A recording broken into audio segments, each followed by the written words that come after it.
Assalamualaikum warahmatullahi wabarakatuh. Alhamdulillah wassalatu wassalamu ala Rasulillah wa ala alihi wa sahbihi wa man walah, amma ba'd. Sahabat-sahabat muslimin muslimat yang dimuliakan Allah, kita kembali lanjutkan pembahasan hadis dalam kitab Riyadhus Shalihin. Kita masuki pembahasan hadis kedua dalam kitab Al-Ikhlas, kitab tentang pentingnya keikhlasan niat.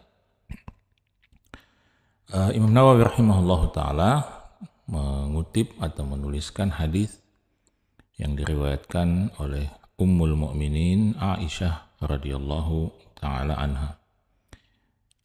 Imam Nawawi mengatakan, wa an Ummil Mukminin Ummi Abdillah Aisyah radhiyallahu anha, dari Ummul Mukminin, dari ibunda kaum beriman, Ummu Abdillah Aisyah radhiyallahu ta'ala anha. Jadi Ummu Abdillah adalah kunyah atau panggilan dari ibunda kita Aisyah radhiyallahu ta'ala anha, dan ini biasa ya di kalangan orang Arab, meskipun ibunda Aisyah tidak memiliki seorang putra yang bernama Abdullah, tapi beliau memiliki kunyah panggilan sebagai Ummu Abdillah atau ibunya Abdullah. Ada pendapat lain di kalangan para ulama bahwa yang dimaksud dengan Abdullah di sini adalah keponakan beliau, yaitu sahabat Abdullah ibnu Az-Zubair radhiyallahu ta'ala anhu. Jadi Aisyah radhiyallahu ta'ala anha mengatakan, qala Rasulullah sallallahu alaihi wasallam. Rasulullah sallallahu alaihi wasallam pernah mengatakan, yaghzu jayshunil Ka'bah, akan ada satu pasukan tentara yang akan menyerang Ka'bah. Kapan itu? Sebagian ulama mengatakan bahwa zahir hadis ini menunjukkan bahwa pasukan yang dimaksud di sini adalah pasukan yang nanti akan dikirim untuk memerangi Imam Mahdi, dan ini akan terjadi di akhir zaman. Kapan persisnya? Wallahu a'lam. Hanya Allah Subhanahu wa ta'ala yang Maha mengetahui. Tetapi di sini Nabi kita Muhammad SAW mengabarkan kepada kita tentang satu peristiwa gaib yang akan terjadi di masa yang akan datang, yaitu yaghzu jayshunil Ka'bah. Akan ada satu pasukan yang akan menyerang Ka'bah. Fa idza kanu bi bayda'a minal ard. Namun ketika pasukan ini tiba di sebuah kawasan yang luas, ya, di sebagian ulama mengatakan bahwa Baida ini adalah sebuah kawasan yang terletak antara kota Mekah ya, dan Madinah, dan dia adalah kawasan yang luas, padang yang luas. Nah, di kawasan itu ketika pasukan ini tiba di kawasan tersebut, yukhsafu bi awwalihim wa akhirihim, maka pasukan ini seluruhnya dari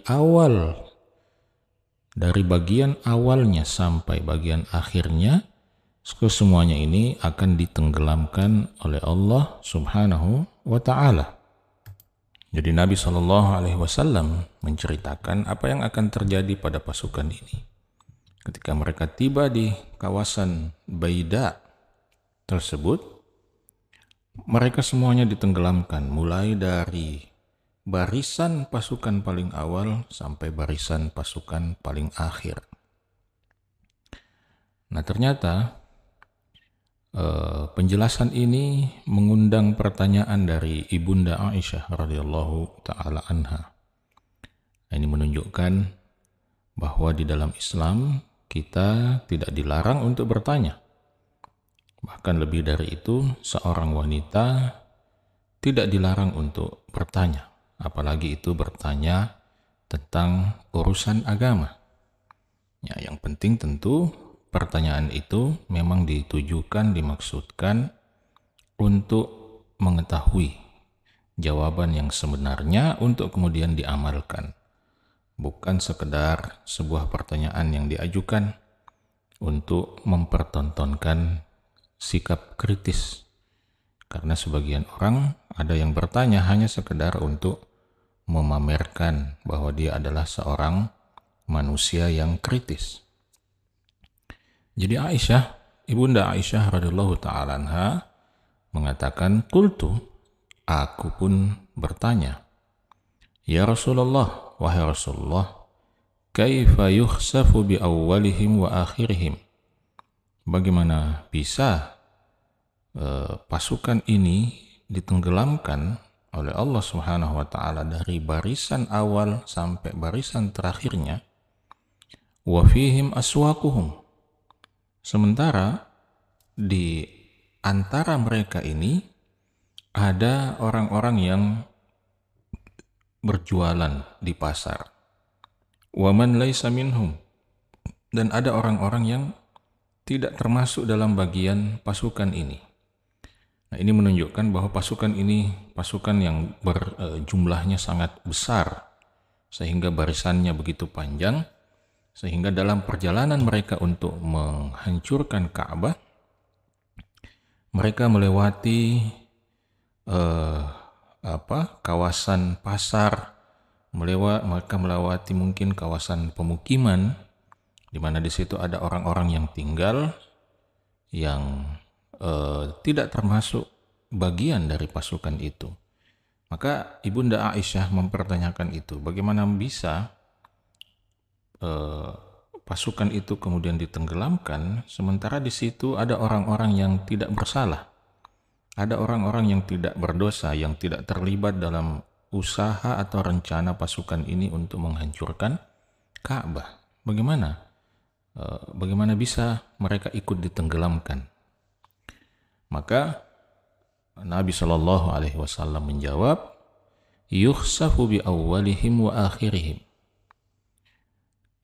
Mereka semua akan ditenggelamkan, ya, dari barisan awal sampai barisan akhir, termasuk orang-orang yang tadi kita sebutkan, yang tidak termasuk bagian dari pasukan itu. Tsumma yub'atsuna ala niyyatihim.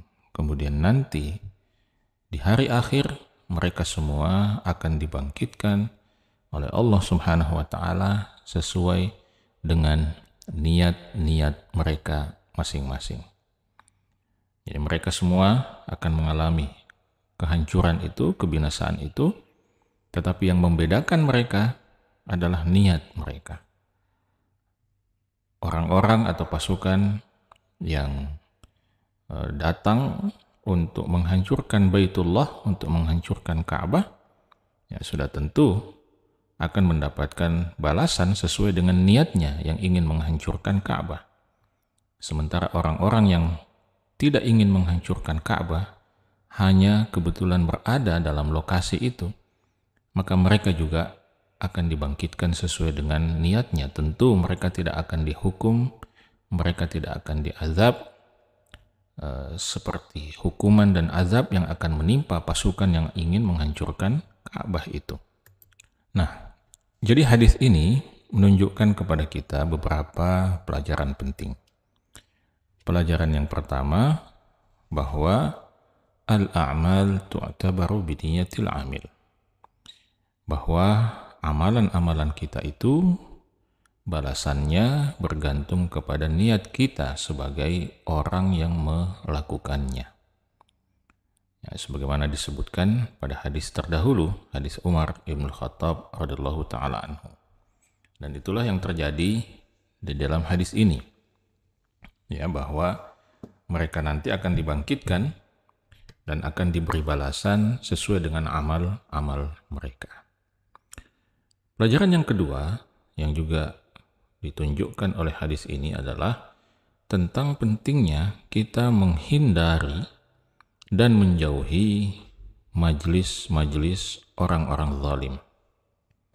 orang-orang yang zalim, orang-orang yang melampaui batas, orang-orang yang durhaka kepada Allah subhanahu wa ta'ala. Ya. Karena mereka adalah orang-orang yang berada dalam ancaman siksa dan azab Allah subhanahu wa ta'ala. Ya.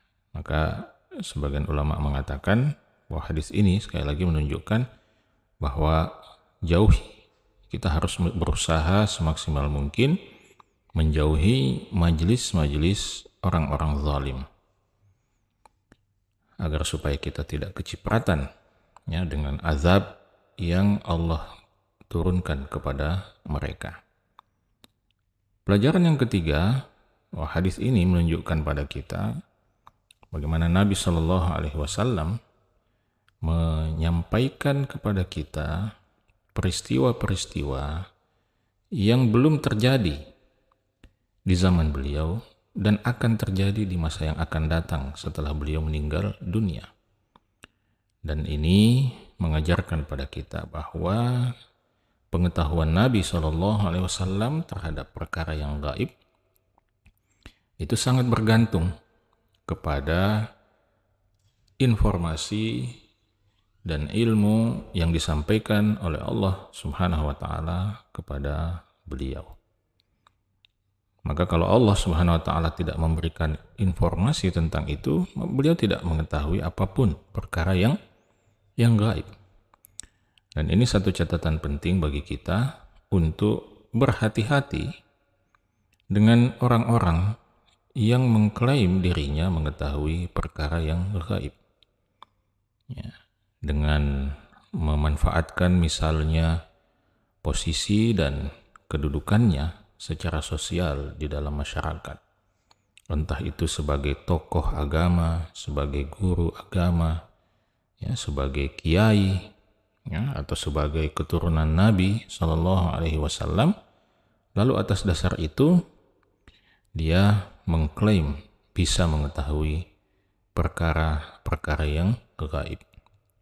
Ya, sementara Nabi kita Muhammad Sallallahu Alaihi Wasallam sendiri tidak mengetahui perkara yang gaib kecuali apa yang disampaikan oleh Allah Subhanahu Wa Taala kepada beliau. Maka sahabat-sahabat sekalian, sekali lagi pelajaran penting dari hadis ini terkait bab keikhlasan adalah apa?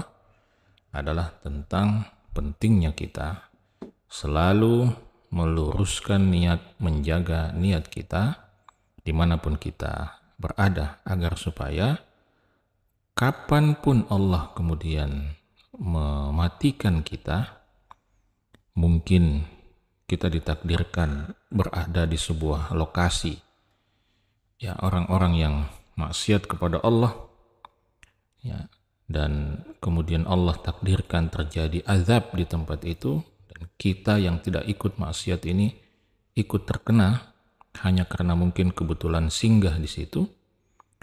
Maka kalau kita menjaga kebersihan hati, keikhlasan niat, kelurusan niat kita, maka kita akan terhindar ya dari azab akhirat ya yang akan ditimpakan oleh Allah kepada para pelaku maksiat itu. Kenapa? Karena setiap kita pada akhirnya akan dibangkitkan oleh Allah sesuai dengan niatnya masing-masing. Semoga bermanfaat. Assalamualaikum warahmatullahi wabarakatuh.